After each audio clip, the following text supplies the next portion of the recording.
Okay, so today the intended audience is a little bit different than normally. We're going to look into very simple concepts of how to achieve a backend to work and what kind of conceptual approach one might take and what's the easiest way to do that. Now, I don't know if you've watched any videos of myself before, so I'm currently working on Lenkrad, which is a well, complete rewrite of the Neon 3 PHP framework. It's a little bit lighter than Neon 3, but it's also extremely competitive in all kind of metrics that you want to use. Now, normally I would suggest to have some kind of starter project to kind of like work with this, but I wanted to really look into something extremely basic. So that's why, bear with me for a second, this is the setup that I had, right? So you simply create this composer JSON with composer require neon.io/core. I should install this. The next thing I did is to say, hey, also make sure that source is in the namespace of app, right? So make composer do its magic. As you can see, I created a source folder here and a public folder. Now I have a couple of other things that I kind of like. So the def is kind of like just, you know, to whip up a server that I can work with. And the CLI is my console application. You can actually, I'm probably just gonna paste this on, you know, as a gist, so you can copy it. This is just a very basic setup of to run a console application, so I can run my console commands. That's basically it. Now let's have a look at our public index. So this will be our actual web route, right? If we ever want to, when I maximized the size of the font so you guys can read it better, but I'm getting a little bit, let me try to switch this over so we have a little bit of more room here. Hold on. Let's do it like this. All right. Not much we need to see on the right side anyway today. So I'm going to create a gist to actually let me import this, make this a little bit cleaner. But basically, the only thing I'm really doing here is defining the path. So the system knows where I'm at, right? So I start a setup. I set the library path, which is source. Again, we had that already in the composer. I create a database adapter. I don't want to really deal with anything. Actually, let me even go as far as delete this. So I'm using the SQLite adapter. You can set up a MySQL database if you want to. I didn't really want to bother with that for our purposes today. Whatever you use, make sure, you know, it's running, it's installed, you know, all that jazz.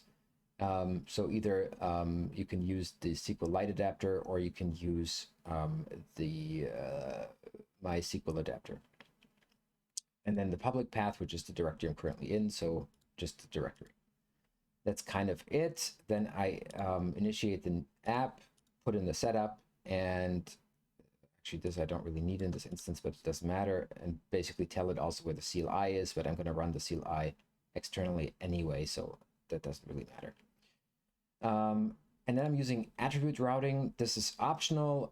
I prefer it so I don't have to define routes. I'm simply going to do that with attributes and define them on the classes themselves. That's basically all that needs to be done at the moment. So to make sure that this works, let's basically create a little bit of a home route just to make sure that we can run this, right? So see here, I installed it. So let's run PHP. Then again, I named the file CLI to run the CLI commands. And then I'm going to say create controller and then just the namespace. So app, I'm going to call this home. I'm going to call this home and make this pretty simple for now. Now, if you're running on a system like Linux or probably also Mac, I wouldn't know. You need to have, you need to escape it, right? So for every backslash, you do another one, right? So here I'm fine. I'm running in PowerShell here. I can just declare it like that. So as you can see, it now created this file home. So there's really not much to see here. But what I'm going to do is I'm just going to see if everything's running smoothly. So I'm going to declare this a get route of nothing, right? That's all I want. So basically the home route, and it's just returning name home. Let's run this. So now I can basically say, okay, PHP, and then you remember I created this dev file, so we can just run it locally without any kind of well, issues that we might encounter with the different setups that you might have and so on. Now let's run this. Okay, and as you can see, I already get this home response here. Okay, so far so good. Now what we actually want to do today is talk a little bit about like the looking at a backend as input and output. So what does that mean? I mean, in theory, if you really simplify it down, then whatever front end or app or whatever is going to communicate with the backend is going to send requests. The request needs to fulfill a particular format. It needs to, go through various validations or permissions, authentication, you name it. Then interacts with data and then gets a response with whatever data object you want to deal with.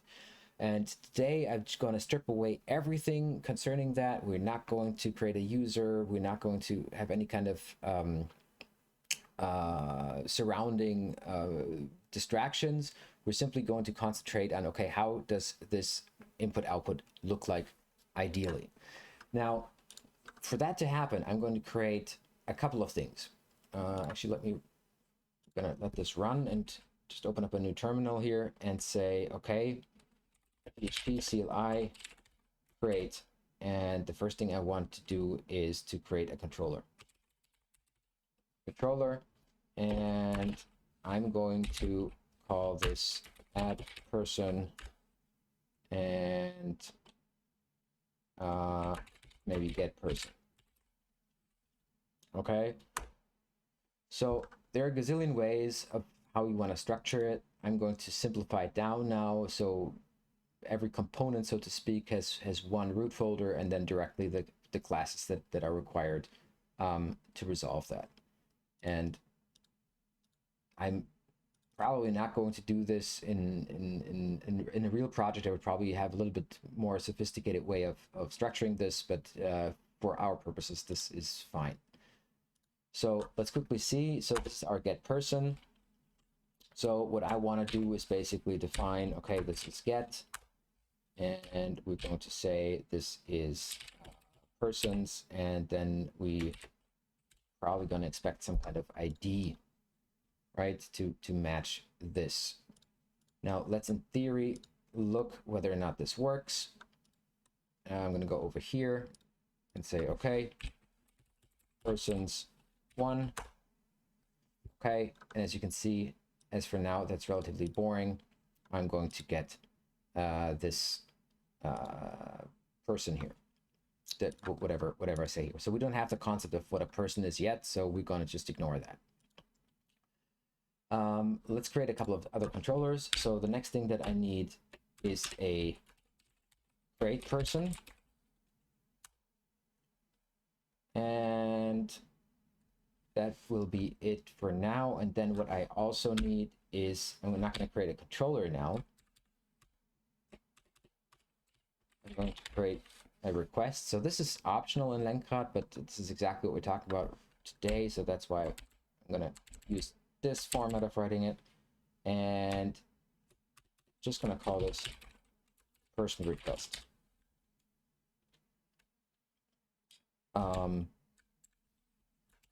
Be more specific and say person create request.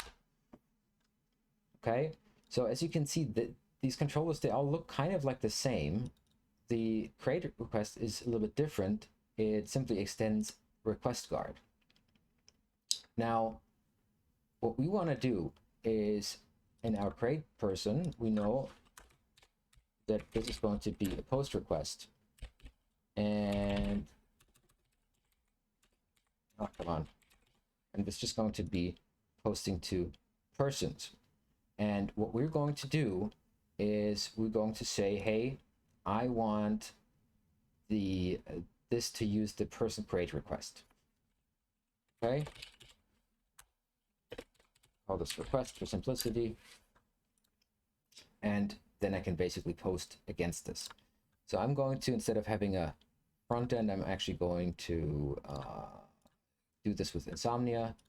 So create a post request here, HTTP, localhost, set it to 8080, and we'll then say persons. Okay, so if I post against this, as you can see, I get what I expect. Now, let's talk this through. What I want to have in when somebody sends over the request to create a new person, there are a couple of properties that need to be set. So I'm going to simply do this as simple as you can imagine. I'm going to set those properties in that class and say, okay, so there shall be a first name. There shall also be a last name. And we also need, those are all strings, an email. Now, as you can see, I'll type them as strings. When I post something, it's going to come in as strings anyway, but if I can cast it to whatever I like, including not built-in types, as long as they can be constructed. But let's try this basic example for now, right? So I want to have a first name, last name, and email. That's what my request is supposed to have. Now, so far, so good. Let's send this, and you can see I get now a 400 bad request. And the first failure is there's a missing input first name. Okay. So this is a JSON API. So let's set this to JSON. And then we say, okay, we're missing our first name, and it's Adam, and we're having our last name, and it's Smith. Sending that over. We're still getting the bad request.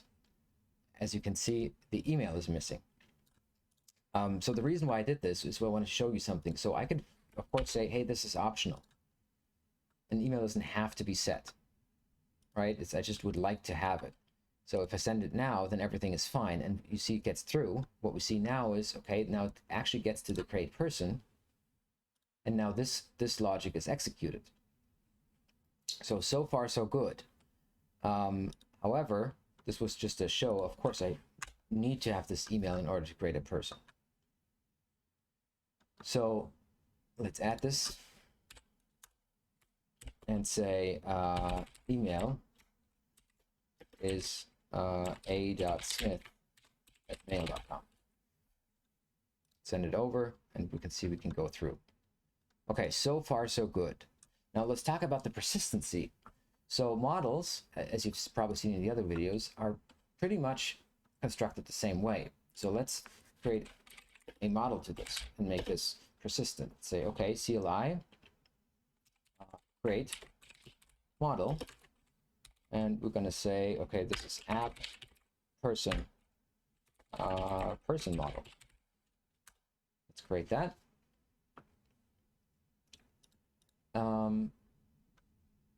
And open it. Now, models also like really not that complicated. This already assumes a primary key with ID, and this is, we're gonna just leave that as is, and we're kind of like gonna say, well, okay, so our person has what? And this will probably be a little bit familiar, right? It's going to have an email. It's going to have a first name, and it's going to have a last name. Okay, so far so good.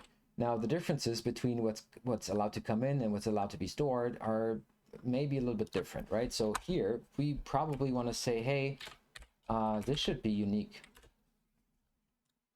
right? So we only want an email to be stored once, and also we want to have some timestamps. So create a date, update date, and so on. Like let that be handled automatically, right? So in models, I'm going to go into models in a different video in a little bit more depth, but this should be it for now. Like this is just as simple as it gets. So as you can see, it kind of resembles what we require from the request for creation, right? We could have additional fields that you don't need for creation. We could have things that you need for validation in the request that you don't need in the model, and so on. So things can get very complicated if we want it to be. Here, I want to keep it as simple as possible. So that said, let's create our model. So since we have made now in our create person, since we know that this request is pure now, right? So if I were to return the request, actually, let's do that. Let's say, hey, let's return our request and send that. You can see it's pretty much what I send over, right? So, and since I don't have a matching issue here now, because this is literally exactly the same, I'm going to basically simplify a couple of things. So let's see. So we would basically have our new person, right? And that would be a new person model. Now, I of course could do stuff like, okay, hey, you know what? Person first name happens to be request first name, and so on. But since we already see that cast an array, this is pretty much what I want anyway, I can just say, hey, all of those things that I let through are part of the person model anyway. So I'm going to put this in here. I'm going to place this in here. I know that there's not going to be any kind of typing issue because it's cast, right? So I don't know if I mentioned this, but if I were to say something like this, I should probably do this just so that you can see what's happening here. Sorry, a little bit of a detour. Let's go back to our controller. I'll this out for a second. I'm going to do this again for a particular reason. So do you see how now email is true? So I can, of course, cast different types, right? I don't have to let them as string. But since in our case, this is a complete match, right? So a string is a string and everything is fine, and this is going to execute in a secure manner anyway, I can simply drop this in completely. And then simply store it, right? Say, okay, let's store that to the database, and then return it, right? So here probably says you don't need 2 lines for this. Oh no, here it says you need to return a person model. So this could in theory work, that when my ID says, hey, what about if it doesn't work? See that little underline thing that's happening here, unhandled exception? We probably want to take care of that. So let's do a try catch block here and say, well, what if for whatever reason it's not working? We know what the reason could be, right? It could be the duplicate email address. So we're going to do this here, and actually I'm going to directly return here. And then I'm going to catch an exception here. And for now, probably do nothing. Okay, so far so good. Let's try that out. So if I were to do it like send this, all right, none returned. Okay. Which means we did not. Oh, there's something very important that I kind of forgot. We need to actually migrate the database. So just because we created a person model doesn't mean that the database table for that exists. So I'm going to simply say, okay, migrate, and I'm going to do the simple and say simply models. So not model, and then the model name, I'm just going to say whatever models you find. And in my case, I'm going to have that in SQLite. All right, get the little success message here, and you can see this is what it did. Okay, So far, so good. Let's do it again. Boom. And as you can see, I'm now going to get out the database equivalent of this particular person, right? So that's what I send. This is what I get returned. See, I created those timestamps with it. And here's my data. So far, so good. Now, let's think about the different problems that we have. So right now we didn't do anything here. Let's just say this fails, which it would if I click this again, right? For obvious reasons, because then the email address hits and then we have this problem. So I'm going to say, hey, in that case, let's respond with a unprocessable, right? And return error.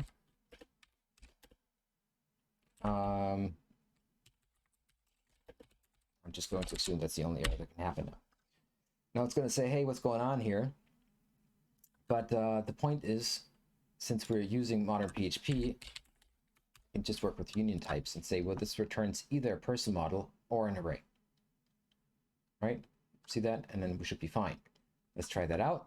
So as you can see, now I get the 200. Okay, I'm going to send the exact same data over again. Boom. Oh, actually, 422 is an unknown status code.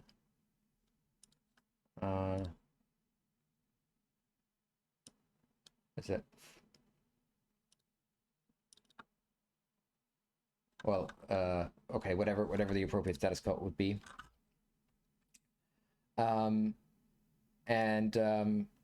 I get my error duplicate email back, right? So in my front end, I would react to this accordingly, right? Okay, this does not throw it, this does not come back in the 200 range, so something is wrong. And you can react to that accordingly.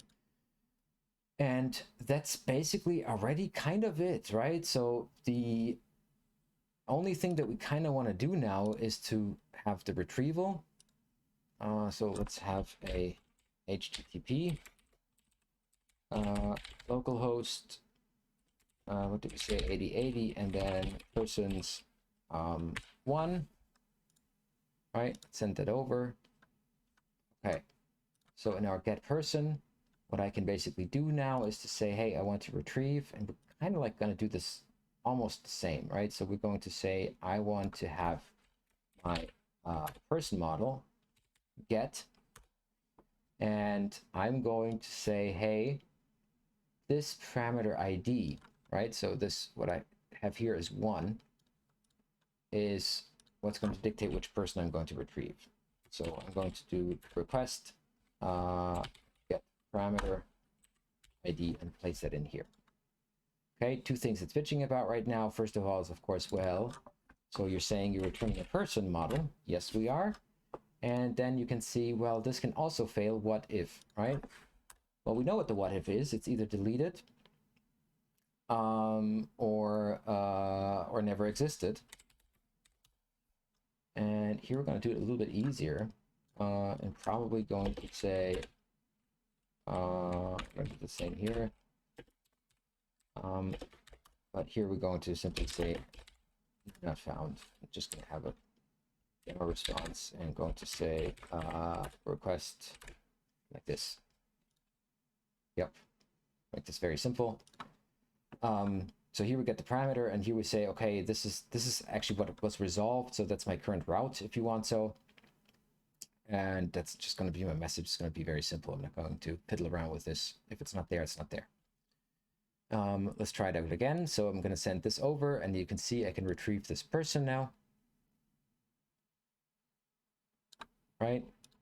And now I can also basically say, okay, what if I were to look for person 2, and I get the 404 back with our persons 2 route is unmatched, right? Which is not true, but again, we don't want to bother with that today. So far, so good. One last thing that might be useful. Let's create one last controller.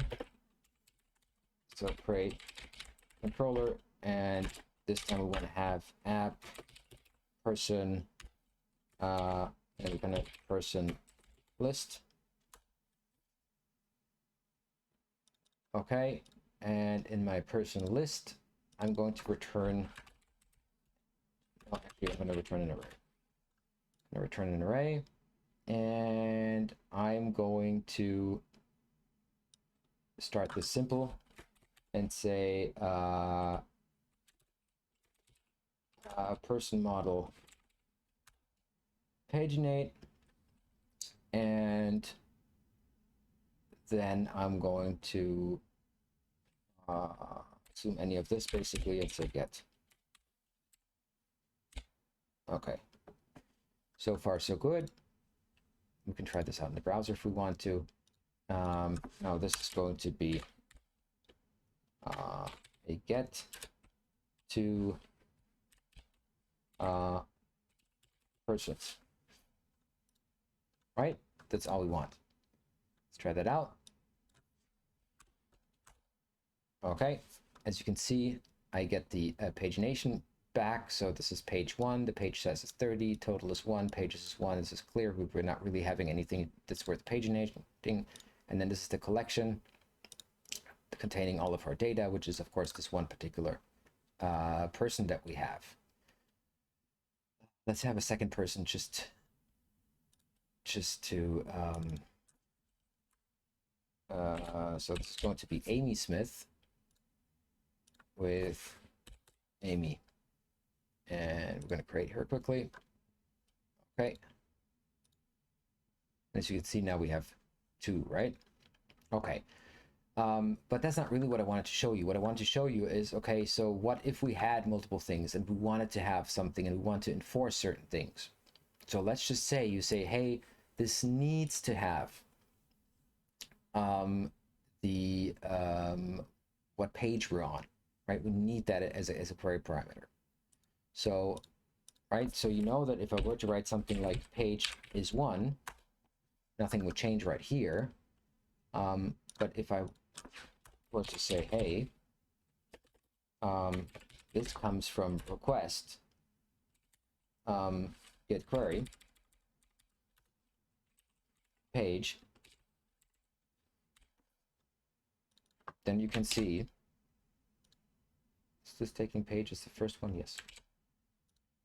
Okay, that if I were to do this, this is of course the same, but if I say page 2, then nothing comes back because page 2 is empty. There's no page 2, right? The total pages is 1. So this would work, but how would I know if it's there? Well, of course, in most of the time, I would probably do something like this, right? Yeah, well, or 1, right? Then the problem is solved. But you could have, for whatever reason, your necessity is to set filters, to do whatever, and say, hey, this is part of my request. So let's just assume that's what's happening with us. So we're going to say, okay, create request, and we're going to call this app person person filter request, and just do this without any kind of model necessities, right? And say like, no. So our person filter request has nothing to do with the model, but what we need is public int page, and we need public, let me see, what else would we need? Nah, let's keep it simple. It's not overcomplicated. Okay, this is what we need. So now this would of course all still work. Oh, anyway, because we didn't need this here at the moment. So let's do this. So this is our person filter request, and then we can also, we don't need this, we know it's there, ensure it, right? And can say, hey, this is page. I also need to know how it's working. As you can see, it's kind of pointless to even set this variable at this point. And what's of course beautiful is my ID knows what kind of properties are there. I don't need to know this from the array. So this is already basically it. So if I now do this, everything is still fine. Now, if I put this away, then you can see, no, you need to have the page, right? This returns a bad request response, and we need the page to be indicated. Now, the point is, this could be all kinds of different things, right? So what I really want to do is I want to be specific here. So one of the things I can basically do is can say, hey, I want to go into the request types and manipulate that and say it can only be a query. Right, is that correct? Should I quickly see? Yeah, that's how it's written. Okay. It can only be a query. That kind of like simplifies it down. So if it's a parameter, it's ignored. If it's a post variable, it's ignored. It needs to be in the query. So now I know that this will be fine, and it's parsed as int, so everything will work and I can rely on it. And that's basically how you work with input and output, and kind of like control the flow in a very, very clean manner, right? As you can see, there wasn't a lot of work that we actually did. Like we could literally now start, talking about chaining and authentication and all that kind of stuff as a next step. But this is really as simple as it gets when you want to boil it down to what's the easiest way to create a backend.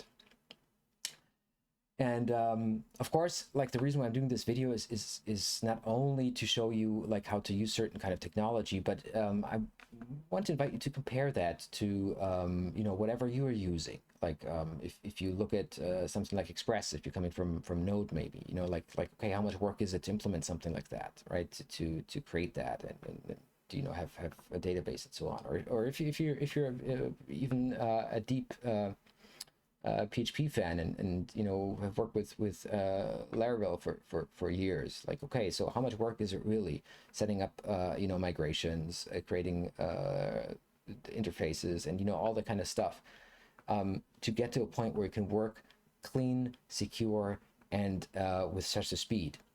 And that's a little bit the when I say Lenkrad is fast, I'm not only referring to that it's performant as hell. I'm referring to you're going to develop fast. If you get used to working like this, you're going to be really, really fast with whatever you want to achieve. And that's a little bit what I'm trying to convey to people is if things get a little bit more complex, and as you can see, I already regret, for example, my file structure here. But if things are getting a little bit more complex, then you need something where you always have suggestions from the IDE, where you don't lose your overview, and where you can jump in after half a year into something that you've worked on a while back and feel comfortable and standardized and secure. And that's why I think Lenkrad is a good way to go, regardless of whether or not you're kind of like a semi-beginner or intermediate, or however you want to phrase it, the I know something but I can't really do big things person, or if you are a pro with decades on your back. I hope you took something out of this, and I'm looking forward to seeing you the next time. Thanks for watching.